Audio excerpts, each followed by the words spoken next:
अगला है आपका vapour pressure of solution of solids in liquid. मतलब लिक्विड, कोई एक सॉल्यूशन है, उसमें एक लिक्विड है, उस लिक्विड में आपका सॉलिड मिला दिया गया है, तो उस सॉल्यूशन का वेपर प्रेशर कैसा होगा। मतलब आपका जो लिक्विड है वह लिक्विड आपका वोलाटाइल है, मतलब जो सॉल्वेंट लिया गया है वह आपका लिक्विड है, वोलाटाइल है, लेकिन जो आपका सॉल्यूट लिया गया है वह सॉल्यूट आपका सॉलिड है, और वह सॉलिड क्या है, नॉन वोलाटाइल। तो आपको ये बताना है कि अगर किसी भी सॉल्यूशन में या जनरली किसी सॉल्वेंट में अगर हम सॉलिड को मिला करके सॉल्यूशन बनाते हैं तो वेपर प्रेशर क्या होगा।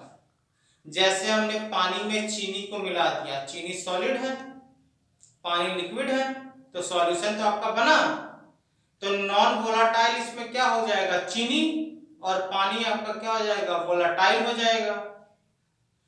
तो आपका वेपर प्रेशर किस पे डिपेंड करेगा, मोल फ्रैक्शन पे। किसके मोल फ्रैक्शन पे डिपेंड करेगा, सॉल्वेंट पे। तो यहां पे देखिए, when non volatile solute is added to volatile solvent,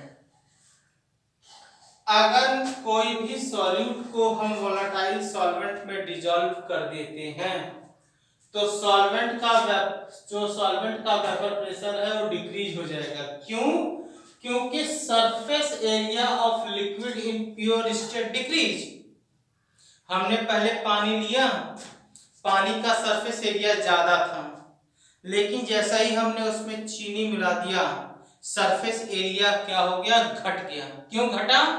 क्योंकि maximum surface area of a liquid can be occupied by a non-volatile solute. So, when the surface area of a liquid decrease, then the vapor pressure of a solvent also decrease. तब तब Raoult's ने क्या बताया? Raoult's ने बताया the partial vapor pressure of each volatile component.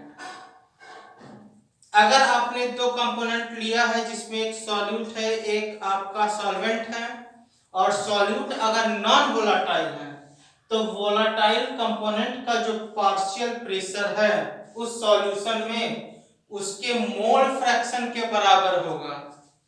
मतलब अगर volatile component को हम मान ले Pa, ठीक है, Pa मान ले, तो ये आपका हो जाएगा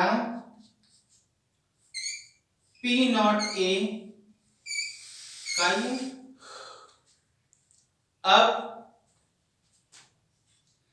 Pa equal to P naught A 1 minus X B. क्यों? क्योंकि आप जानते हो कि X A equal to 1 minus X B होता है। अब यहां पे देखो, यहां पे आपका क्या हो जाएगा, यहां पे हो जाएगा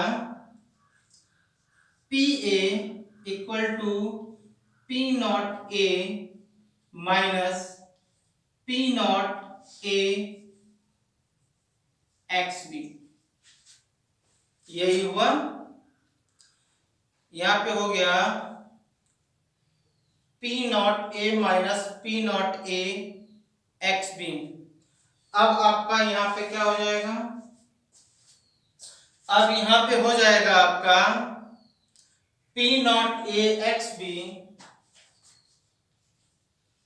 P naught A X B equal to, अब क्या हो जाएगा, अब होगा आपका P naught A minus P A, P naught a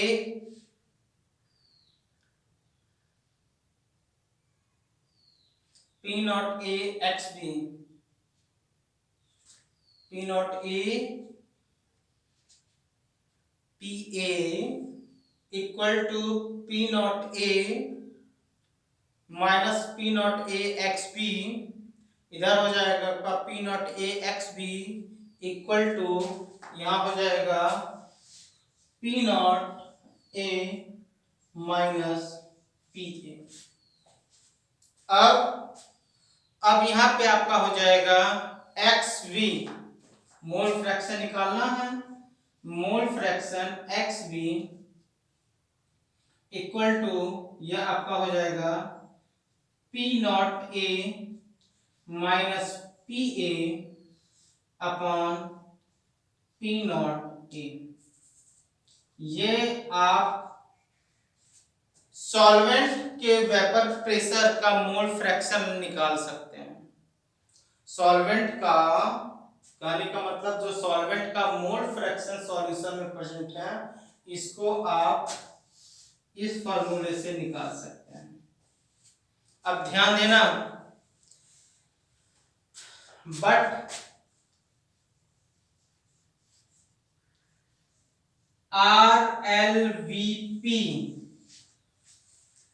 relative lowering of vapour pressure, ठीक है, relative lowering of vapour pressure equal to P naught A minus P A upon P naught A होता है। तब आपका हो जाएगा relative lowering of vapour pressure equal to mole fraction, equal to mole fraction. ध्यान से सुनिए, इसका नाम है R से रिलेटिव, L से लॉरिंग, V से वेपर और P से प्रेशर। आगे आपको क्वालिटेटिव प्रॉपर्टी में बताया जाएगा, नोट कर लीजिए।